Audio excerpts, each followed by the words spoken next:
ਬਿਸਮਿल्लाहिर्रहमानिर्रहीम अस्सलाम वालेकुम। तो साडी गंदम की फसल जिस स्टेज ते हुण चली गई है, इत्थे आके असीं किद्दां दी एहतियात करनी है, क्योंकि साडा आखिरी महीना वा ते आखिरी महीने दे विच टैंपरेचर जिहड़ा वा वो भी उपर डाउन हुंदा रहिंदा। ते अज मेरी गल दा मकसद ये होएगा कि जिस तरह हुण गंदम आ, असीं इसदा दाना किद्दां मजबूत करना वा, इहदा दाना सुकड़े भी ना।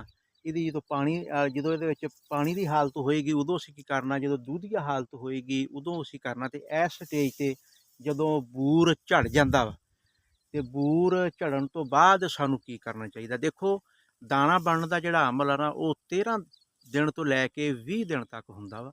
ਤੇ ਇਹ ਸਾਰਾ ਟੈਂਪਰੇਚਰ ਦੇ ਨਾਲ ਰਿਲੇਟਡ ਆ। ਅਗਰ ਤਾਂ ਸਾਡਾ ਟੈਂਪਰੇਚਰ 26 27 28 ਡਿਗਰੀ ਤੇ ਹੋਵੇ ਔਰ ਹਾਲਾਤ ਸਾਜ਼ਗਾਰ ਹੋਣ, ਮੌਸਮ ਖੁਸ਼ਗਵਾਰ ਹੋਵੇ, ਤੇ ਫਿਰ ਜਿਹੜੀ ਗੰਦਮ 20 ਦਿਨ ਦੇ ਅੰਦਰ ਅੰਦਰ ਆਪਣੇ ਦਾਣੇ ਦੀ ਭਰਾਈ ਮੁਕੰਮਲ ਕਰੇਗੀ, ਉਹਦੀ ਐਵਰੇਜ ਵੀ ਜ਼ਿਆਦਾ ਹੋਏਗੀ।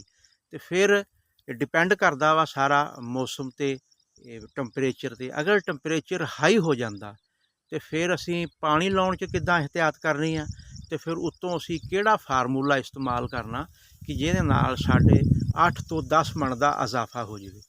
ਤੇ ਪਹਿਲੇ ਤਾਂ ਮੈਂ ਇਹ ਗੱਲ ਕਰਾਂਗਾ ਕਿ ਅਮੂਮਨ ਅਸੀਂ ਦੇਖਿਆ ਕਿ ਸਾਡੇ ਜ਼ਿਮੀਂਦਾਰ ਭਾਈ ਨਾ ਛੋਟੀਆਂ ਛੋਟੀਆਂ ਟੈਕਨੀਕਲ ਜਿਹੜੀਆਂ ਨਾ ਗਲਤੀਆਂ ਕਰ ਜਾਂਦੇ ਆ ਇਸ ਸਟੇਜ 'ਤੇ ਆ ਕੇ, ਅਤੇ ਉਹਨਾਂ ਦੀ ਗੰਦਮ ਵੀ ਗਿਰ ਜਾਂਦੀ ਆ, ਪੈਦਾਵਾਰ ਵੀ ਮੁਤਾਸਰ ਹੋ ਜਾਂਦੀ ਆ, ਅਤੇ ਗਲਤ ਆਬਪਾਸ਼ੀ ਦੇ ਵਿੱਚ ਵੀ ਗਲਤੀ ਕਰ ਜਾਂਦੇ ਆ। ਔਰ ਇੱਥੇ ਆ ਕੇ ਜਿਸ ਫਾਰਮੂਲੇਸ਼ਨ ਦੀ ਸਾਨੂੰ ਜ਼ਰੂਰਤ ਆ ਉਹ ਵੀ ਉਹ ਨਹੀਂ ਕਰਦੇ। ਅਤੇ ਮੈਂ ਇਹਦੇ ਵਿੱਚ ਇਹੀ ਬਿਆਨ ਕਰਾਂਗਾ ਅੱਜ ਵਾਲੀ ਵੀਡੀਓ ਦੇ ਵਿੱਚ ਕਿ ਜਦੋਂ ਤੁਹਾਡਾ ਬੂਰ ਝੜ ਜਾਵੇ ਅਤੇ ਉਦੋਂ ਨਾ ਤੁਸੀਂ ਇੱਕ ਨੂੰ ਜਿਹੜਾ ਨਾ 2 ਕਿਲੋ ਪੋਟਾਸ਼ ਇਸ ਦਾ ਸਪਰੇਅ ਜਿਹੜਾ ਨਾ ਯਕੀਨੀ ਬਣਾਓ। ਕਿਉਂਕਿ ਅਗਰ ਤੁਸੀਂ ਇਹਨੂੰ ਸਪਰੇਅ ਕਰਦੇ ਹੋਗੇ ਨਾ ਪੋਟਾਸ਼ ਦਾ ਸਿਰਫ 2 ਕਿਲੋ, ਅਤੇ ਫਿਰ ਇਹ ਜਿਹੜਾ ਸਿੱਟੇ ਦਾ ਮਾਹੌਲ ਆ ਨਾ, ਇਹਨਾਂ ਪੱਤਿਆਂ ਦਾ ਜਿਹੜਾ ਮਾਹੌਲ ਆ, ਇਹਦੀ ਜਿਹੜੀ ਸਿੱਟੇ ਦੀ ਭਰਾਈ ਆ, ਇੱਕ ਤਾਂ ਇਹ ਅੱਛੀ ਹੋ ਜਾਏਗੀ, ਦਾਣਾ ਸੁਕੜੇਗਾ ਨਹੀਂ, ਦਾਣਾ ਮਜ਼ਬੂਤ ਹੋਏਗਾ। ਔਰ ਜਿਹੜੇ ਦਾਣੇ ਦੀ ਮਤਲਬ ਗਰੋਥ ਹੋ ਰਹੀ ਹੈ ਨਾ, ਉਹ ਰੁਕੇਗੀ ਨਹੀਂ, ਉਹ ਸਟਾਪ ਨਹੀਂ ਹੋਏਗਾ। ਗਰੋਥ ਜਿਹੜੀ ਹੈ ਨਾ ਉਹ ਮੁਕੰਮਲ ਕਰੇਗਾ, ਇਹ ਸਿੱਟਾ ਵੀ ਮੁਕੰਮਲ ਹੋਏਗਾ ਔਰ ਦਾਣੇ ਦੀ ਭਰਾਈ ਦਾ ਅਮਲ ਵੀ ਮੁਕੰਮਲ ਹੋਏਗਾ। ਦਾਣਾ ਸਿਹਤਮੰਦ, ਵਜ਼ਨੀ ਔਰ ਮੋਟਾ ਹੋਏਗਾ, ਦਾਣਿਆਂ ਦੀ ਤਾਦਾਦ 'ਚ ਇਜ਼ਾਫਾ ਹੋਏਗਾ।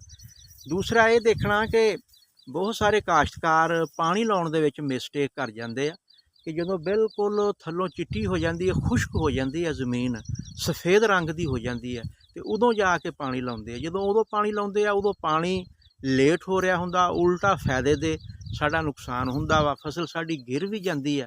ਔਰ ਜਿਹੜੀ ਦਾਣੇ ਦੀ ਭਰਾਈ ਹੁੰਦੀ ਆ ਉਹ 13 ਦਿਨ ਤੋਂ 20 ਦਿਨ ਦੇ ਅੰਦਰ ਅੰਦਰ ਹੋ ਰਹੀ ਹੁੰਦੀ ਆ। ਪਾਣੀ ਤੁਸੀਂ ਜਾ ਕੇ ਲਾਉਂਦੇ ਆ 21 ਦਿਨ ਤੇ 22 ਦਿਨ ਤੇ ਫਿਰ ਵੀ ਤੁਹਾਡੀ ਪੈਦਾਵਾਰ ਜਿਹੜੀ ਉਹ ਮੁਤਾਸਰ ਹੋ ਜਾਂਦੀ ਹੈ। ਅਤੇ ਮੇਰਾ ਵੀਡੀਓ ਦੇ ਵਿੱਚ ਜਿਹੜੀਆਂ ਮੇਨ ਫੋਕਸ ਆ ਮੇਰਾ ਉਹ ਆ ਕਿ ਇੱਕ ਤਾਂ ਜ਼ਮੀਨ ਨੂੰ ਥੱਲੋਂ ਖੁਸ਼ਕ ਨਾ ਹੋਣ ਦਿਓ, ਵੱਤਰ ਜ਼ਮੀਨ 'ਚ ਪਾਣੀ ਲਾ ਦਿਓ। ਔਰ ਦੂਸਰਾ ਜਦੋਂ ਬੂਰ ਝੜ ਜਾਵੇ ਤੇ ਝੜਨ ਤੋਂ ਬਾਅਦ 2 ਕਿਲੋ ਫੀ ਕਿੱਲਾ ਸਪਰੇਅ ਕਰ ਦਿਓ। ਤੇ ਇਨਸ਼ਾ ਤਾਲਾ ਅੱਲਾ ਦੇ ਫਜ਼ਲ ਕਰਮ ਨਾਲ ਤੁਹਾਡੀ ਪੈਦਾਵਾਰ 'ਚ ਵੀ ਇਜ਼ਾਫਾ ਹੋਏਗਾ, ਦਾਣਾ ਸਿਹਤਮੰਦ ਔਰ ਮੋਟਾ ਹੋਏਗਾ। ਉਮੀਦ ਕਰਦਾ ਕਿ ਮੇਰੀ ਅੱਜ ਵਾਲੀ ਵੀਡੀਓ ਮੇਰੇ ਕਿਸਾਨਾਂ ਨੂੰ ਸਮਝ ਆ ਗਈ ਹੋਗੀ। ਨੈਕਸਟ ਵੀਡੀਓ ਤੱਕ ਮੈਂ ਇਜਾਜ਼ਤ ਚਾਹੁੰਦਾ। ਅੱਲਾ ਹਾਫਿਜ਼।